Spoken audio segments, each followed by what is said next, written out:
ഞാൻ ആര്യ. ഇന്ന് നമ്മൾ ബയോളജിയാണ് പഠിക്കുന്നത്. അപ്പൊ ഇനി വരാനുള്ള 2024 LDC, LPUP, degree level, LGS, CPO തുടങ്ങിയ എല്ലാ പരീക്ഷയ്ക്കും അവരുടെ സിലബസില് മനുഷ്യ ശരീരം, ദഹന വ്യവസ്ഥ തുടങ്ങിയത് പഠിക്കാറുണ്ട്. അതിൽ പ്രധാനപ്പെട്ട ഒരു ഭാഗമാണ്, സ്ഥിരം ക്വസ്റ്റ്യൻ വരുന്ന ഒരു ഭാഗമാണ് പല്ല് എന്നുള്ളത്. അപ്പൊ നമുക്ക് ഇന്ന് പല്ലിന്റെ പ്രധാന കാര്യങ്ങൾ SCRT ഫാക്ട്സ് ഉൾപ്പെടെ ക്ലാസ്സിൽ വെച്ച് തന്നെ പഠിക്കാം. അപ്പൊ തുടങ്ങാം. നോർമൽ നമുക്ക് എത്ര പല്ലുണ്ട്? നമ്മളൊക്കെ മെച്ചുവേർഡ് ആയിട്ടുള്ളവരാണ്. എത്ര പല്ലുണ്ട്? അട്ടിച്ചിന്ന് 32 പല്ലും താഴെയിടുന്ന് കേട്ടിട്ടില്ലേ? അപ്പൊ നമുക്കൊക്കെ 32 പല്ലുണ്ട്. കുഞ്ഞു പിള്ളേർക്കോ, കൊച്ചുങ്ങൾക്ക് പാൽപ്പല്ലുകൾ എന്നറിയപ്പെടുന്നത് അത് എത്ര എണ്ണം ഉണ്ടെന്ന് അറിയാവോ? അത് 20 പല്ലുണ്ട്. അതൊരു മുൻകാല ചോദ്യമാണ്, LGSന് ചോദിച്ചിട്ടുള്ളതാണ്. പിന്നെ കുറച്ചുകൂടെ മെച്ചുവേർഡ് ആയി കഴിയുമ്പോൾ ഒരു 10-14 വയസ്സൊക്കെ ഉള്ള ഒരു കുട്ടിക്ക് എത്ര പല്ലുണ്ടെന്ന് അറിയാവോ? 28. ഈ വിസ്ഡം ടീത്തും കൂടെ വന്നു കഴിയുമ്പോഴാണ് നമ്മളെ പോലെ 32 പല്ലായിട്ട് മാറുന്നത്. അപ്പൊ പല്ലിലെ പ്രധാന കാര്യങ്ങളിലേക്ക് കടക്കാം. PSCക്ക് ഇഷ്ടപ്പെട്ട ഒരു ചോദ്യമാണ്, മനുഷ്യ ശരീരത്തിലെ ഏറ്റവും കാഠിന്യമുള്ള സംഗതി എന്താണ്? മനുഷ്യ ശരീരത്തിലെ ഏറ്റവും കാഠിന്യമേറിയ ഭാഗമാണ് ഡാഷ്, പല്ല്. പല്ലില് എന്തെന്നാണെന്ന് ചോദിച്ചാൽ പല്ലിലെ ഇനാമലാണ് കേട്ടോ. ഏറ്റവും കട്ടിയുള്ള സംഭവം ഇനാമലാണ്. ഇനി ദന്തക്ഷയം എന്ന് പറയുമല്ലോ, കുഞ്ഞിലേക്ക് നമ്മൾ വിചാരിച്ച പുഴു വന്നിട്ട് അത് തിന്നു തീർക്കുന്നതെന്നല്ലേ? ആക്ച്വലി അതാണോ ദന്തക്ഷയം എന്ന് പറയുന്നത്? അല്ലല്ലോ. അപ്പൊ എന്താണ് ദന്തക്ഷയം അഥവാ ടൂത്ത് ഡീക്കേ എന്നറിയപ്പെടുന്നത്? അപ്പൊ എന്താണ് ദന്തക്ഷയം? പല്ലിന്റെ ഏറ്റവും പുറമെയുള്ള പാളിയാണ് ഏറ്റവും കാഠിന്യമുള്ള ഇനാമൽ എന്നറിയപ്പെടുന്നത്. ഈ ഇനാമലില് ആസിഡ് പ്രവർത്തിക്കുമ്പോൾ ഇനാമലിലുള്ള കാൽസ്യം നശിച്ചു പോകുന്നു. അതിന്റെ ഫലമായിട്ട് പല്ല് കേടായി പോകുന്നതാണ്. അപ്പൊ ഈ മാർബിള് ഹൈഡ്രോക്ലോറിക് ആസിഡുമായിട്ട് പ്രവർത്തിക്കുമ്പോൾ മാർബിള് നശിച്ചു പോവില്ലേ? അപ്പൊ അതേപോലെയാണ് നമ്മുടെ ഇനാമലിലെ കാൽസ്യം ഈ ആസിഡുമായിട്ട് പ്രവർത്തിച്ച് നശിച്ചു പോകുന്നത്. അപ്പൊ ഇനാമലിൽ എന്ത് അടങ്ങിയിട്ടുണ്ട്? കാൽസ്യം സംയുക്തം അടങ്ങിയിട്ടുണ്ട്. അപ്പൊ ഇനാമലില് കാൽസ്യം ഉണ്ട്. അപ്പൊ നമ്മൾ എല്ലിനും പല്ലിനും ഒക്കെ കാൽസ്യം വേണമെന്ന് പഠിച്ചിട്ടില്ലേ? മനസ്സിലായല്ലോ? ഓക്കെ. അടുത്ത, അപ്പൊ ഇനാമൽ ആസിഡുമായിട്ട് പ്രവർത്തിച്ച് ഇനാമൽ നശിച്ചു പോകുമെന്ന് പറഞ്ഞു. ഈ ആസിഡ് ഇനാമലിൽ എങ്ങനെ വരുന്നു? അതായത് നമ്മൾ മര്യാദയ്ക്ക് പല്ലൊന്നും തേച്ചില്ലെങ്കിൽ ഈ ആഹാര പദാർത്ഥങ്ങൾ നമ്മുടെ പല്ലിന്റെ ഇടയ്ക്കൊക്കെ കയറിയിരിക്കും. അപ്പൊ അതിന്റെ ഫലമായിട്ട് അവിടെ എന്ത് വരും? ബാക്ടീരിയ വരും. അപ്പൊ ബാക്ടീരിയ അവിടെ പോഷണം നടത്തും. ആ അഴുക്കൊക്കെ, ആ ഭക്ഷണ വസ്തുക്കളിലൊക്കെ ബാക്ടീരിയ പ്രവർത്തിച്ച് അതിൽ പോഷണം നടത്തി അതിന്റെ ഫലമായിട്ട് ലാക്റ്റിക് ആസിഡ് ഉൽപ്പാദിപ്പിക്കപ്പെടും. ഈ ലാക്റ്റിക് ആസിഡ് ആണ് നമ്മുടെ ഇനാമലിൽ പ്രവർത്തിച്ച് ഇനാമലിനെ ചീത്തയാക്കി കളയുന്നത്. ഇങ്ങനെയാണ് ദന്തക്ഷയം ഉണ്ടാവുന്നത്. അപ്പൊ മധുരമുള്ള ആഹാരമൊക്കെയാണ് കഴിക്കുന്നതെങ്കിൽ ഈ ബാക്ടീരിയ കൂടുതൽ പ്രവർത്തിച്ച് കൂടുതൽ ലാക്റ്റിക് ആസിഡ് ഉൽപ്പാദിപ്പിക്കുകയും പല്ല് പെട്ടെന്ന് കേടായി പോവുകയും ചെയ്യും. അപ്പൊ ഇതാണ് ദന്തക്ഷയം. അടുത്തൊരു മുൻകാല ചോദ്യമാണ്, കുട്ടികളിലെ പാൽപ്പല്ലുകളുടെ എണ്ണം എത്രയാണ്? LGSന് ചോദിച്ചിട്ടുള്ളതാണ്. 20 പല്ലാണ്. ഇതാണ് പല്ലിന്റെ സ്ട്രക്ചർ. അപ്പൊ ഏകദേശം ഒരു 6 മാസമാകുമ്പോൾ തന്നെ കുഞ്ഞുങ്ങൾക്ക് പല്ല് വളർന്നു തുടങ്ങും അല്ലെ? പല്ല് വന്നു തുടങ്ങും. അപ്പൊ മേളിലും 10 പല്ല്, താഴെയും 10 പല്ല്, ടോട്ടല് 20 പല്ല്. പിള്ളേരൊക്കെ നമ്മളെ പിടിച്ച് കടിക്കുകയാണെങ്കിൽ എണ്ണ നോക്കിയാൽ മതി, 20 കുഴി ഉണ്ടാവും, 20 പാൽപ്പല്ല്. അപ്പൊ ഇതാണ് പല്ലിന്റെ സ്ട്രക്ചർ. അപ്പൊ ഇതിന്റെ മോണയ്ക്ക് മുകളിലുള്ള ഭാഗമാണ് നമ്മൾ ഈ കാണുന്ന വെളുത്ത ഭാഗം. പിന്നെ ഉള്ളിലേക്ക് വേരൊക്കെ ഉണ്ട്. പേസ്റ്റിന്റെ പരസ്യമൊക്കെ കാണിക്കുമ്പോൾ നമുക്കത് കാണാം. അടുത്ത് നോക്കാം. അപ്പൊ പാൽപ്പല്ല് അഥവാ മിൽക്ക് ടീത്ത് 20 എണ്ണമാണെന്നുള്ള മുൻകാല ചോദ്യം നമ്മൾ പഠിച്ചു. ഇനി അടുത്തത് ഈ ഒരു ഭാഗത്തുനിന്ന് ക്വസ്റ്റ്യൻ വരാറുണ്ട്. അപ്പൊ ഈ പടത്തിൽ തന്നേക്കുന്നത് ഒരു 14 വയസ്സുള്ള കൊച്ചിന്റെ പല്ലാണ്. അപ്പൊ എത്ര എണ്ണം കാണും? 28 എണ്ണം. വിസ്ഡം ടീത്ത് വരുന്നതിന് മുമ്പുള്ളതാണ്. അപ്പൊ ഇതില് ഓരോ പല്ലുകൾക്കും അതിന്റെ ഷേപ്പ്, ധർമ്മം അനുസരിച്ച് അതിനൊരു പേരുകളൊക്കെ ഉണ്ട്. അപ്പൊ അതെന്താണെന്ന് നമുക്ക് നോക്കാം. അതായത് ആദ്യത്തെയാണ് ഉളിപ്പല്ല് അഥവാ ഇൻസിസർ.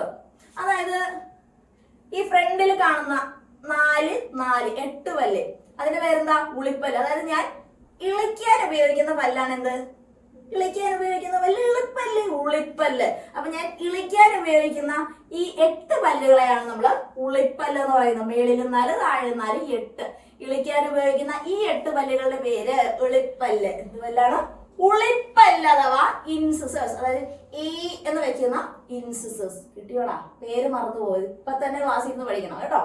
അപ്പൊ മുൻവശത്ത് താഴെയും മേളിലുമായിട്ട് കാണുന്ന 8 പല്ലുകളാണ്.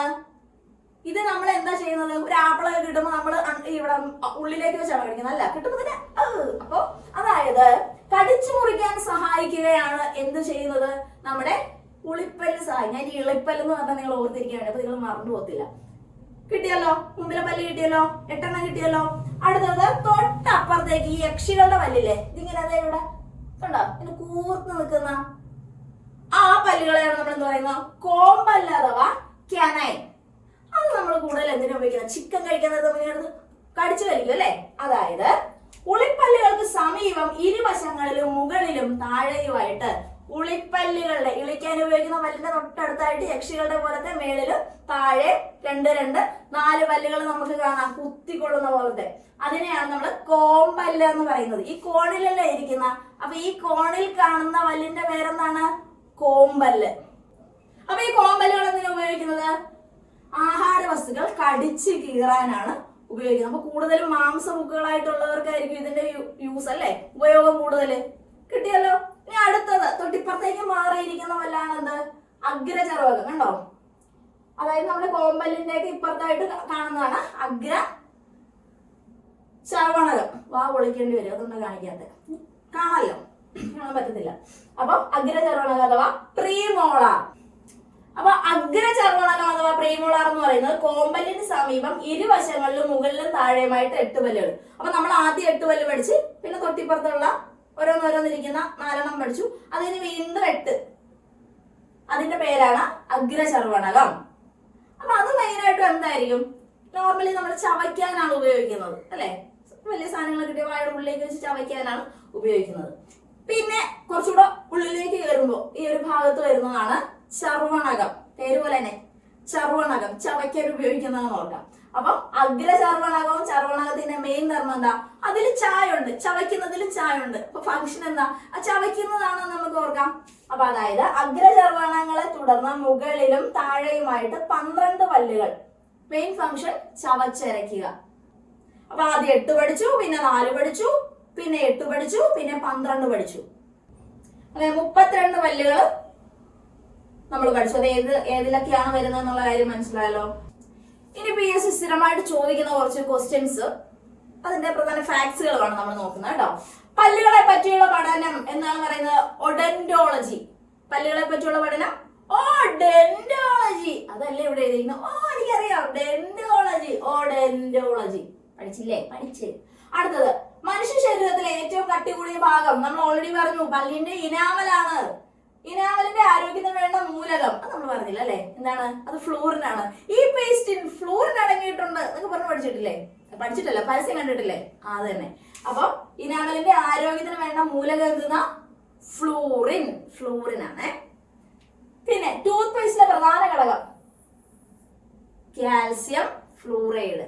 കാൽസ്യവും ഫ്ലൂറൈഡും. Calcium fluoride. പിന്നെ ജനിച്ച ആദ്യം ഉണ്ടാകുന്ന പല്ലിന്റെ പേര് നമ്മൾ പറഞ്ഞു മിൽക്ക് ടീത്ത് അഥവാ പാൽപ്പല്ലാണ്.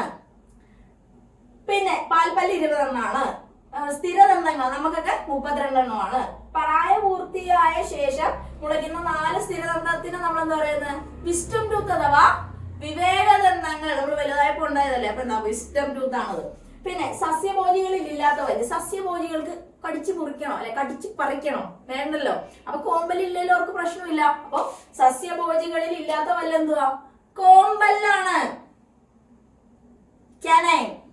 അടുത്തത് വായുടെ മേൽത്തട്ട് അറിയപ്പെടുന്നത്. വായുടെ മേൽത്തട്ട് എന്താണ്? പാലറ്റ്. അപ്പൊ പല്ലിന്റെ അറ്റത്ത്, പല്ലിന്റെ അറ്റത്തായിട്ട് കാണുന്ന ഒരു ഭാഗമാണല്ലോ, അതായത് മേലുള്ള സാധനം. അപ്പൊ അതിനെ പറഞ്ഞ പാലറ്റ് എന്നാണ്. പല്ലിന്റെ അറ്റത്തുള്ള ഭാഗം പാലറ്റ്. അങ്ങനെ ഓർക്കണം കേട്ടോ, പാലറ്റ്. പല്ല് നിർമ്മിച്ചിരിക്കുന്ന പദാർത്ഥം ഡെന്റൈനാണ്. പിന്നെ പല്ലിൽ കാണുന്ന കാൽസ്യം സംയുക്തം കാൽസ്യം ഫോസ്ഫേറ്റ്. Calcium phosphate. പല്ലിന്റെ പോടടയ്ക്കാൻ ഉപയോഗിക്കുന്ന രാസവസ്തു ഡെന്റൈൻ അമാൽഗം ആണ്. Dentine amalgam.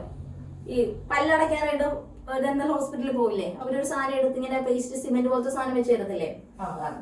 പിന്നെ മോണയിലെ കുഴികളിൽ പല്ലിനെ ഉറപ്പിച്ചു നിർത്തുന്ന കാൽസ്യം അടങ്ങിയ യോജക കല സിമന്റം. പല്ല് സിമന്റ് ഇട്ട് ഉറപ്പിക്കുന്ന പോലെയാണെന്ന് ഓർത്ത് കഴിഞ്ഞാൽ നിങ്ങൾക്ക് അത് ഓർത്ത് വെക്കാം. പേരെന്താണ്? സിമന്റം. പല്ലില് മോണയിലെ കുഴികളിൽ പല്ലിനെ സിമന്റ് ഇട്ട് ഉറപ്പിക്കുക എന്നുള്ള രീതിയിൽ പഠിച്ചു വെച്ചാൽ മതി. അപ്പൊ ആ കാൽസ്യം അടങ്ങിയിരിക്കുന്ന ആ യോജക കലയുടെ പേരും അതുപോലത്തെ പേരാണ്. എന്താണ്? സിമന്റം എന്നാണ്. അടുത്തത് പല്ലുകളുടെയും എല്ലുകളുടെയും വളർച്ചയ്ക്ക് സഹായിക്കുന്ന ജീവകം. അതറിയാലോ, എന്തുവാ? വിറ്റമിൻ ഡി ആണ്. ജീവകമാണ് ചോദിച്ചേക്കുന്നത്. ADEK ഒക്കെ നമ്മൾ കോഡിട്ട് പഠിച്ചിട്ടില്ലേ? അപ്പൊ അതില് പല്ലുകളുടെ എല്ലുകളുടെയും ബലത്തിന് സഹായിക്കുന്നത്, വളർച്ചയ്ക്ക് സഹായിക്കുന്നതാണ് വിറ്റമിൻ ഡി ആണ്. അപ്പൊ പല്ല് നമ്മൾ സിമ്പിൾ ആയിട്ട് ക്ലാസ് വെച്ച് തന്നെ പഠിച്ചില്ലേ. അതുപോലെ മലയാളത്തിൽ ഒത്തിരി ബുദ്ധിമുട്ടുന്നവർക്ക് ഫ്രണ്ട്ലി PSൽ മലയാളം പെയ്ഡ് ക്ലാസ് ഉണ്ട്, നിങ്ങൾക്ക് വേണമെങ്കിൽ ജോയിൻ ചെയ്യാം. അതിൽ അടുക്കും ചിട്ടയായിട്ട് പെട്ടെന്ന് എല്ലാം കിട്ടും. യൂട്യൂബാണ് നിങ്ങൾക്ക് കണ്ടുപിടിച്ചൊക്കെ പോകണമല്ലോ, പെട്ടെന്ന് കിട്ടും. അപ്പൊ വേണമെന്നുള്ളവർ ജോയിൻ ചെയ്യാം കേട്ടോ. പിന്നെ നമ്മുടെ ഫ്രണ്ട്ലി PSയുടെ ബുക്കാണ്. അപ്പോൾ ഈ 2024 നമ്മുടെ ബുക്കിൽ നിന്ന് ഒത്തിരി ക്വസ്റ്റ്യൻസ് ചോദിച്ചിട്ടുണ്ട്. അപ്പൊ ഈ ബുക്ക് വേണ്ടവർ വാട്സപ്പ് വഴി ബുക്ക് വാങ്ങുക.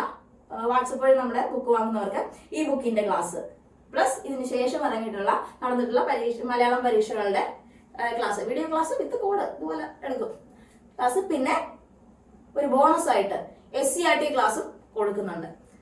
അപ്പൊ വാങ്ങാത്തവര് വേഗം വാങ്ങുക. പിന്നെ നമ്മുടെ ക്ലാസ്സിനെ പറ്റിയിട്ടുള്ള അഭിപ്രായം, ഇനി നിങ്ങൾക്ക് ഏതെങ്കിലുമൊക്കെ ക്ലാസ് വേണോ അതൊക്കെ ഒന്ന് കമന്റ് ചെയ്യുക. ഇതുപോലെ സിമ്പിൾ കോഡുകൾ തീരെ കുഞ്ഞുങ്ങൾക്ക് വരെ മനസ്സിലാവുന്ന രീതിയിൽ നമുക്ക് ക്ലാസ്സിൽ പഠിക്കാം. അപ്പോൾ അടുത്ത ദിവസം കാണാം.